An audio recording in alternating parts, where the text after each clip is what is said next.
You're being recorded. All right. Thank you all for joining us. Today is June 9th. It is 6 p.m. This is the Community Garden Subcommittee meeting for the Sustainability Board. I am your city staff member, Nick Sanzone, joined by Alexis Miller, Carl Ballman, Krista Ellingson, and Courtney Barker.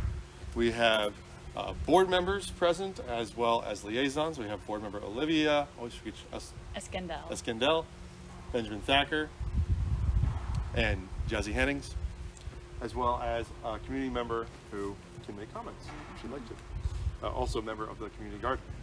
So that is our call to order. The introduction and the explanation and tour of our Logos Community Garden by staff will commence as such. You are currently at 499 DeSoto Parkway here in Satellite Beach. You have all, in one way, shape, or form, been out here before, so this is pretty familiar for you. The community garden itself that we are looking at is now consisting of 22 beds from our original 20 beds.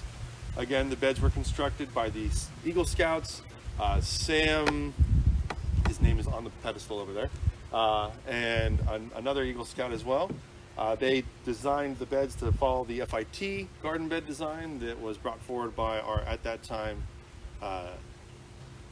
intern, Zachary Eichels, and Alexis Miller as well, who used the garden bed design from FIT using the aluminum siding, the 4x4s and 2x4s to construct a 4 foot by 2 foot by 2 foot bed, 4 feet long, 2 feet tall. Oh, there's John Silvers. Hi, John. We were just going to the agenda here, so I'll rewind a little for you. All right. So I was just going over the history of the garden because this is our explanation and tour by city staff. So we, again, the garden was completed in late 2017 with the assistance of city staff, interns, and the community, Eagle Scouts. We did build the beds again after the FIT design, 4 feet long, 2 feet wide, and 2 feet tall. Each bed is roughly $110 in materials. Those materials were purchased by the city, Sustainability Board, and a discount was given by Lowe's at that time.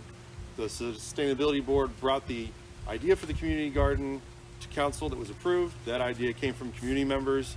It was actually David Vigliotti's son, Roman Vigliotti, who brought the idea to the Sustainability Board to be included in the Sustainability Action Plan. From that plan, this was one of the first things that we did as a Sustainability Board in late 2017, was to build the garden. The design for the garden was to shape like an S. That way it was visible from the air because Dylan was doing a lot of drone photos from Balance for Earth, so that when we did videos, you'd see this S in the shape to represent Satellite Beach. However, now we are discussing alternative designs that are more universal, so that they can have access to all the members and future members of the garden, as well as easier maintenance with Public Works. We've learned a lot since building the garden. So the basic idea of it is that an individual gardener can rent a bed for $50 for a year. That entitles them to access to the shade house. It's an auxiliary accessory structure, as well as the watering spigots. There's 2 of them on the shade house and 2 of them in the garden. That also $50 gets them the soil that's already in the bed, access to the soil in the compost area, and access to the compost area, which is reserved for vegetable leaf greens. Oh, there's Rodney. That are no weeds in our compost bin over here. The weeds go into the weed bin over there, which then gets emptied by Public Works, so that we separate out the debris and create good organic compost. The compost is turned by myself, volunteers, and community members, and watered, and we actually added worms to it as well, so it's worm compost. That can then be amended to the beds of the gardeners. They do have garden rules that are set out front, in front of the garden, as well as in the agreement, which was in your packet, up to how what we request our gardeners to adhere to as far as organic heirloom seeds are preferred, no GMOs, no herbicides, and that any type of eradication of insects should be as natural as possible, using things like diatomaceous earth as opposed to using insecticides on the garden beds, because since they're renting them for a year, they will then relinquish that at the end of the year if there's somebody else in line. However, if there's not anybody else in line, they're welcome to rent with us again. So we have some people that have been here for over 3 years, almost 4 years. One of them is David Vigliotti, who lives around the corner, but still, enjoys the garden. Claudia, you've been here for 3 years, and I've had a bed here as well. for that time, and just to kind of keep things going. So we've seen 2 beds, as I mentioned, be brought on board since the original 20 were built. Those beds are just kind of off to the side, and I can show you those as we walk around them. All the beds do have numbers. We've noticed some weathering of the materials used, so we're going to make adjustments to that when we do the rebuild to reduce, I was talking to Carl about this, the amount of 3/4 inch plywood that was used as the kind of corner pieces that have been stained and where the numbers sit. We're going to move those into 2x4s to make them sturdier. And some of the pieces of wood will need to be replaced as we go throughout the reconstruction. All the beds are on, they were on irrigation water, but the solar panel and the pump was stolen about 1.5 years ago. So I've been working with 15 Light Years to do a solar project, much like the one that we did in the corner over here with Public Works. So we have a price estimate of how much that would cost to do a solar panel and a pump, roughly $1,500, where we could take the water from the rain barrel system, which is a 660 gallon, 15 barrel system, to use on the irrigation for the beds. Again, we recommend to our gardeners that they don't drink that water or eat food after watering with that water directly, because again, it is collected off the roof of the racquetball courts and does sit in the barrels. You should always wash your fruit before you eat it, especially coming from the community garden. And if there's any questions on the garden, since we're all around, that would be a good time, I think, to answer some questions from staff about the history of the garden. Why don't you go through how that irrigation came about? Oh, okay. Because I think David Floyd had a big... So one of our board members on the sustainability board in late 2018, after being around the garden for a little over a year, wanted to capture rainwater, because this area here actually tends to flood a lot during the rainy season, which is, it's understandable. The slope goes this way and it goes out into the lagoon through some canals that actually run north and south. So we use the racquetball roof structure itself to collect rainwater. So we actually did, this is our second version of the design to collect that rainwater, that David Floyd actually was out here with me building it.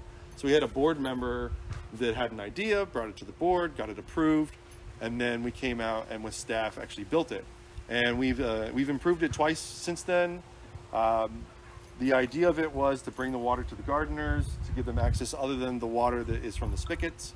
Right now they can use hand barrels to fill it up, but once we get the solar panel and the pump working, it'll be on a timer during the dry season, so that they can have it watered when people are away.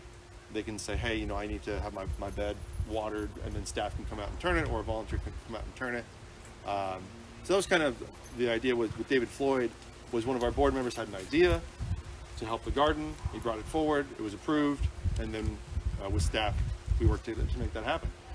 And we got all the rain barrels from Terry Labs, which is part of the rain barrel program that we hope to launch soon for residents, that we've been doing at Earth Day and different events to give people rain barrels to reduce the impact of stormwater, which is why we want to lead by example. So we did have a sign up there, but it was damaged by the people that you might have noticed. The other sign is also damaged from people using racket balls and tennis balls against the wall. So there's just regular wear and tear that happens around the community garden. Thank you, Courtney. That was a good one. Anyone else have a question about things around the garden and activities? And how many beds are being rented right now? So are all of them being rented out, or? No, I think we had 2 members that have left recently. I believe Scott left, and I think number 2. I don't know if Brittany. No, Brittany's back. She's going to turn in her check soon. So I think we have 20. George Haven, he's gone. So I think we have 2 available currently. There's always like a flux of the members. But we do have 2 new ones also. So There we go. that's real good. You're ready. Thanks for coming. So John was mentioning possibly doing the swell, re-landscaping. The swell, like, runs to... Historically, as I mentioned, the area does flood, and there's a drainage that does go that way. So if we were to swale alongside there to help water move more naturally with the swale, we could absorb nutrients before it went to the lagoon. Yeah. We could use some of the native plants that we've been growing to go into that area. I think the ferns would probably work pretty well in there. There's been lots of ideas. Actually, David Floyd, again, wanted to do a BMX bike trail back in here a while back, but that didn't get traction. Ah, Yeah, I couldn't help it. But that's a good conversation of things to do in the future. Maybe even apply for like an NEP grant because it's going to reduce stormwater impacts. So they have a small grant that comes out, and we've actually did a design with that when Zach was here. We wrote out a number of different possible grant applications back in 2018, and that was one of them. So you're right on target there. Yeah, it comes all the way to the south corner there. Mm-hmm. So wouldn't be much to, bring it down and utilize it. Comments? Sure. Yeah. We have a little bit of time. I just want to make sure before we get into comments that we do need to get back to council chambers to make sure that we're there at 7, which also a little bit before to give Krista time to set up. So if we could try to nip this in the bud a little bit and then take any thoughts and comments and questions with us so that we can, keep ourselves in the sunshine before we go back to council chambers. Just anything that we don't get to, just go ahead and table that. And I think we should probably leave at least 15 minutes early. okay. So real quick, I wanted to pass on a little bit of research while we're standing here with Public Works, because how he factors in their department. I asked him, I said, what would you like to see for the space of the community garden? And he talked about, it's difficult to get in here and so forth. And I asked him, Potter, I said, what if you came off 10 feet off of all the tennis courts, the racquetball courts, the south fence line, and the east fence line, in essence an easement, so that whatever is defined as the community garden is inside of that easement. And this was just kind of an idea that Potter and I were kind of kicking around to ease his ability to do his job and not sort of be interfered by whatever occurs inside the community garden. One of the ideas is autonomy, being independent and being able to do the things that you want to do without Public Works being burdened. He was really keen on that idea of stepping back because, he has to maintain these things and the grounds. And this way, what happens inside of that perimeter, if you will, and that also leads to asking the city council to define the area of the community garden. So he was really appreciative of the idea that his job would be easier if there were a setback from the things that he's responsible for. And then the community garden took over basically the interior of that space, whatever that's defined to be. If it's 10 foot, 10 foot, 10 foot, so be it. So he liked that idea. Okay, thanks, John. Sure. And I have a comment. Sure. Our compost pile is not a compost. I've been studying it and researching it, and it's not a compost. It's a pile of dirt, and that everybody, and you agree, Claudia, that like scraps on there, like vegetable scraps, but it's not a. What would it take to make it a compost? Chickens. Well, I'll go into that over at and the email. Okay. to you. So we've talked about that a little bit because Ronnie's one of our major gardeners. He's been here for years. More sunshine was one of the things that Chief kind of talked about. Is it needs to be more in the sun to allow for it to Yeah, cook. and covered and We need It's- more water, exactly. more natural fiber. There's a lot that goes into compost. Yeah. yeah. So It's with, simple. with that in mind, we could possibly talk about other locations for it. Yeah. I was thinking, this area that we kind of have over here, it's sun, it's close to the shade house, so access is there.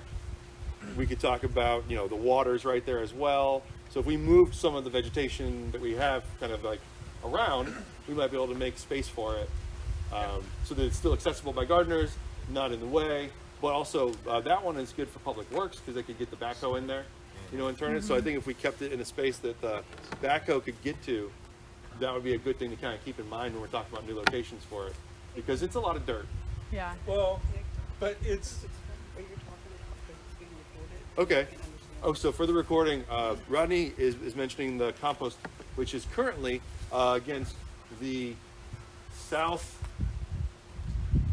edge of the community garden, up against the property line. It's a roughly 10 foot by 10 foot box that is delineated by recycled, repurposed pallets on the sides and on the back with the signage on it. So I'll talk about what it is. It's accessible for the gardeners to use so that they can put their vegetable scraps from the community garden into it. And the idea is that we want to make sure that it's an actual compost location and not just a location for debris, that it's actually breaking down the materials correctly and creating the microorganisms that are going to benefit the soil for the community gardeners. And moving it to where? And we're just discussing other options on locations to move it potentially. As a gardener, Rodney will email and we'll keep the conversation going. And then as staff, I'll bring those comments of gardeners to the board so that when we are discussing the design as part of the subcommittee, we'll be able to have those comments in the mix. Thank you, Rodney. That's a good one. Yeah. I learned, and I mean, like in 2 weeks, I've done major research. Okay. Any other questions about the garden and its history before we? Now, a quick observation about flooding. Maybe it's the direction I'm looking, but I bet you a lot of this Sure. is part of the That's problem. Indian Harbor. On the other side of that fence is Indian Harbor. Well, the rain, Just so that we know where our jurisdictions lie. right, well, the rainwater goes, it doesn't know city boundaries. So Right. here's my observation that there's a boatload of water looks like could come off that. Maybe that swale, potentially, yeah. Well, we do see our new tenants over here. They planted a mango tree and put up rain barrels recently. I just saw it, yeah. Like It's it. cool. Pretty cool. It's pretty cool. So I don't know if a Again, conversation needs to be had with that swale you're talking about might remedy a huge amount of outfall that's not, part of this property. Absolutely. And we can always move our, our planting staging area to another location. The reason why, obviously, we picked this one was because of the shade and the proximity to the water. Made it really easy for volunteers to come in and help out with that. But yeah, there's plenty of opportunities, and that's what this subcommittee is for. So thank you again for your comments.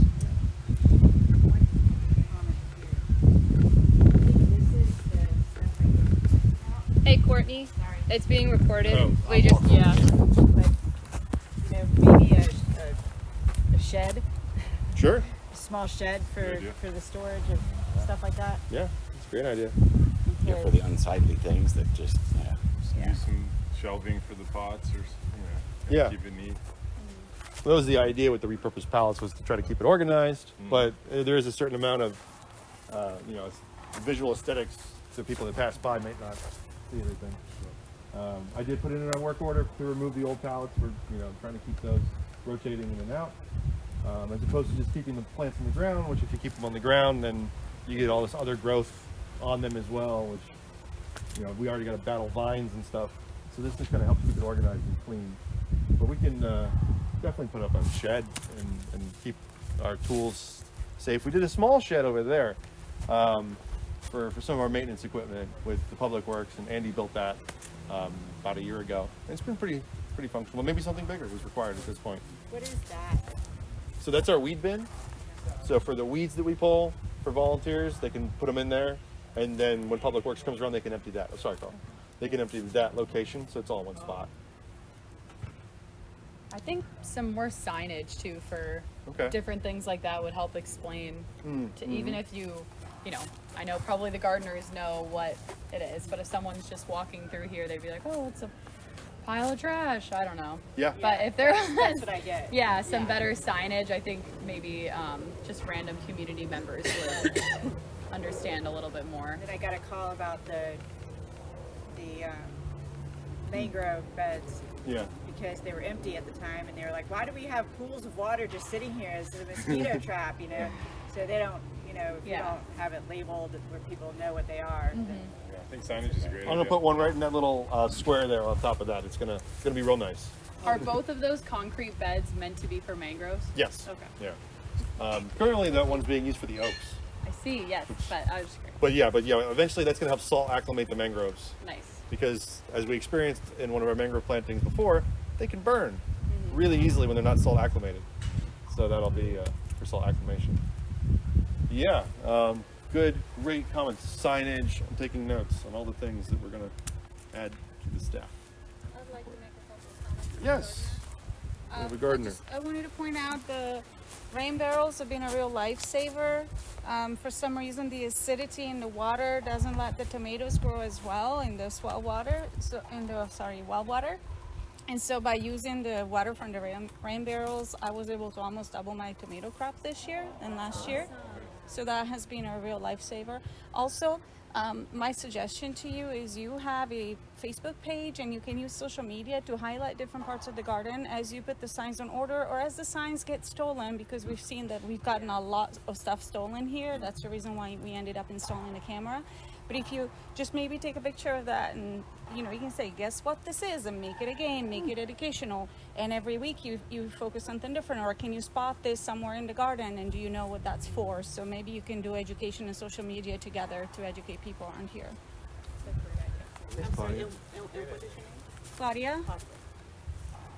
Claudia brings up a good point. I forgot to mention we did install the camera on the post over there. It's solar powered. And that stopped the theft of vegetables that was going on. A lot of us were waiting for tomatoes or peppers, and the day before they're ripe, you go there expecting to have them, and they were clipped. So having the camera has completely stopped that. That's awesome. Very efficient. And we did another series of signs too. Yes, we did, because they Signs. stole the signs too. Nick, nice to see you, sir. All right.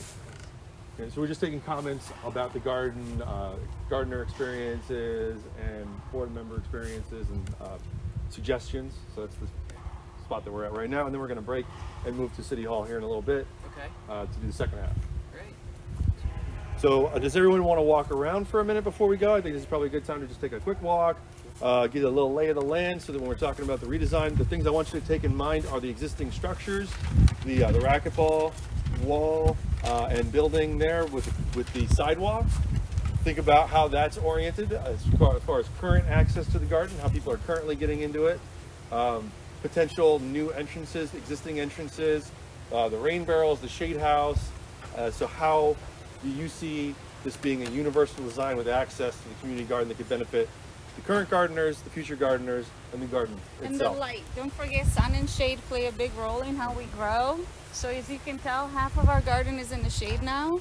So we don't want to have plots that just are completely in the shade and some that are completely in the sun. We want to try to keep the balance between morning and afternoon, if I may add. Question. Is that area down there, any of that available for use? Because look how beautifully lit that is. Well, that's the road to drive in on. So everything Is all of from it the the road? fence kind of over.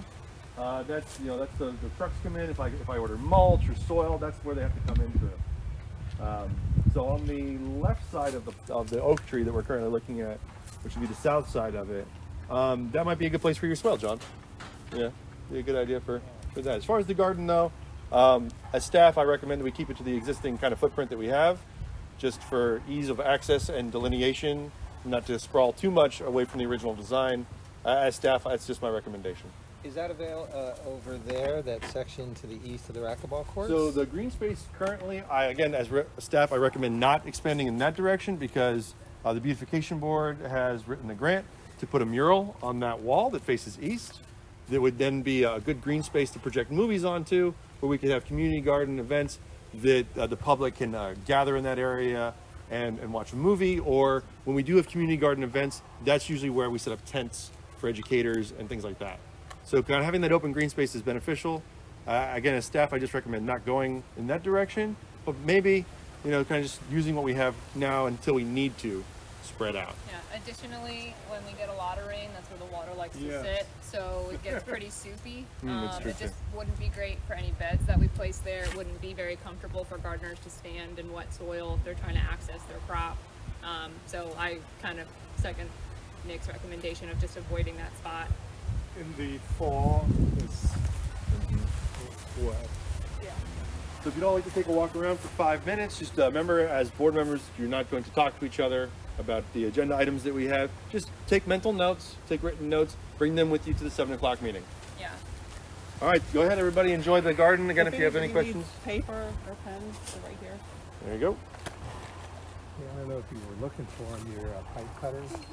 What about them? I can turn this off. Oh, yeah, yeah. Andy picked them Yeah, up. they're not talking okay, anymore. cool. They're just taking. Sometimes I put What time is it? 6:30.